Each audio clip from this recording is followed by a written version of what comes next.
मित्रों, धृतराष्ट्र की पत्नी गांधारी एक बार में ही 101 संतान को जन्म दी। यह बड़ा ही आश्चर्यजनक बात लग रहा है। कोई महिला एक बार में 101 संतान को जन्म कैसे देगा। और उसमें से बड़ा जो था उसको जन्म लेते ही वह गधे के भांति रेंकने लगा और उसका शब्द सुनकर गधा, गीदड़, गिद्ध, कौआ सभी चिल्लाने लगा। आंधी चलने लगी, कई स्थानों में आग लग गया। बहुत सारे प्राकृतिक उपद्रव एक साथ ही होने लगा। लोग धृतराष्ट्र को ज्योतिषी लोग बतलाए कि इस लड़का को फेंक दीजिए, नहीं तो आपके वंश का नाश करवा देगा। कि पुत्र मोह के कारण धृतराष्ट्र ने उसको फेंकने के लिए तैयार नहीं हुआ। तो यही दुर्योधन के जन्म और धृतराष्ट्र के 100 पुत्रों का जन्म का कहानी है। इसको विस्तार रूप से सुनने के लिए वीडियो के अंत तक बने रहिए। एक बार की बात है कि महर्षि व्यास हस्तिनापुर आए और हस्तिनापुर आने के बाद गांधारी उनके बहुत ज़्यादा सेवा सत्कार करने लगी। गांधारी बड़ा भक्तिनी थी, वो बहुत ज़्यादा सेवा सत्कार करने लगी।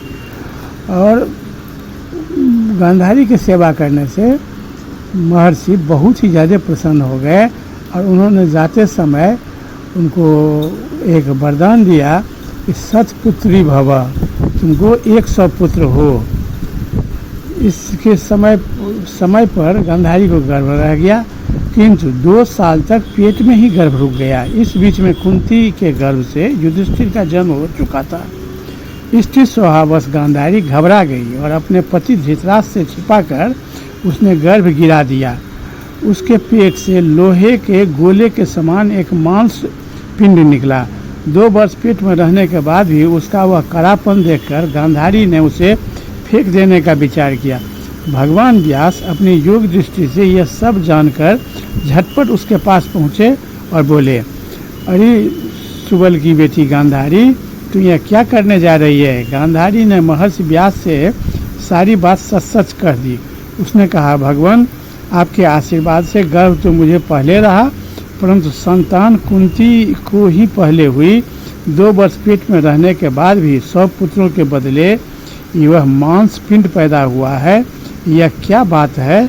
व्यास जी ने कहा, गांधारी, मेरा वर सत्य होगा। मेरी बात कभी झूठी नहीं हो सकती, क्योंकि मैंने कभी हंसी में भी झूठ नहीं बोला है। अब तुम चटपट 100 कुंड बनवाकर उन्हें घी से भर दो और सुरक्षित स्थान में उसकी रक्षा का विशेष प्रबंध कर दो तथा यह मांस पिंड पर अंडा जल छिड़को, मांस पिंड पर ठंडा जल छिड़को। जब जल छिड़कने पर उस पिंड के 100 टुकड़े और एक और 101 टुकड़े हो गए। प्रत्येक टुकड़ा अंगूठे के पूर्वे के बराबर था। उसमें एक टुकड़ा 100 से अधिक भी था। व्यास जी के आज्ञानुसार जब वह टुकड़े कुंडों में रख दिया गया, तब उन्होंने कहा कि इन्हें 2 वर्ष के बाद खोलना। इतना कहकर व्यास जी पुनः तपस्या के लिए हिमालय चले गए। यह बात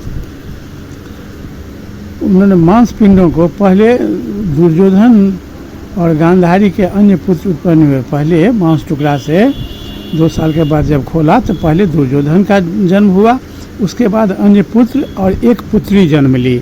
दुर्योधन जन्मते ही गंधे की भांति रेंकने लगा। उसका शब्द सुनकर गधा, गीदड़, गिद्ध और कौए भी चिल्लाने लगे।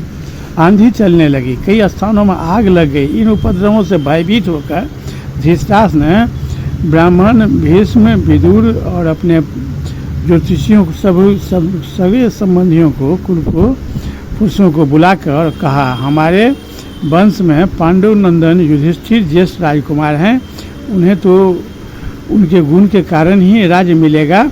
इस संबंध में मुझे कुछ नहीं करना है। युधिष्ठिर के बाद मेरे इस पुत्र को राज मिलेगा या नहीं, इस पर आप लोग अपना विचार दीजिए। तो धृतराष्ट्र को उसको बालकों को जन्म लेते ही धृतराष्ट्र ये सब बात पूछा कि ज्योतिषियों और विदुर ने कहे कि महाराज, कोई संतान को जन्म लेते ही अगर इतना प्राकृतिक उपद्रव होने लगा है तो यह स्पष्ट करता है कि यह संतान बहुत ही अलक्षण वाला है और ये वंश को नाश करवा देगा। आप तत्काल इसको फेंकवा दीजिए। नहीं तो ये वंश को नाश करा देगा। किंतु पुत्र मोह के कारण धृतराष्ट्र ने उसको फेंकने के लिए तैयार नहीं हुआ और उसको पालने पोसने लगा। ये सभी बालक सूरवीर, युद्ध कुशल तथा शास्त्रों के विद्वान से धृतराष्ट्र ने समय पर योग्य कन्याओं के साथ सबका विवाह करवाया। दुस्सला, उसमें 100 पुत्र था और एक पुत्री थी जिसका नाम दुस्सला हुआ। दुस्सला का उन्होंने जयद्रथ के साथ विवाह करवा दिया। और कुंती को जब गर्भ था उस भी अवधि में 2 साल तक एक दासी धृतराष्ट्र के पास सेवा के लिए था। उस दासी को भी धृतराष्ट्र से एक संतान हुआ, इसलिए धृतराष्ट्र को 101 पुत्र और एक लड़की हुआ। बहुत बहुत धन्यवाद मित्रों। इस सब तरह की कहानी सुनने के लिए आप हमारे चैनल के साथ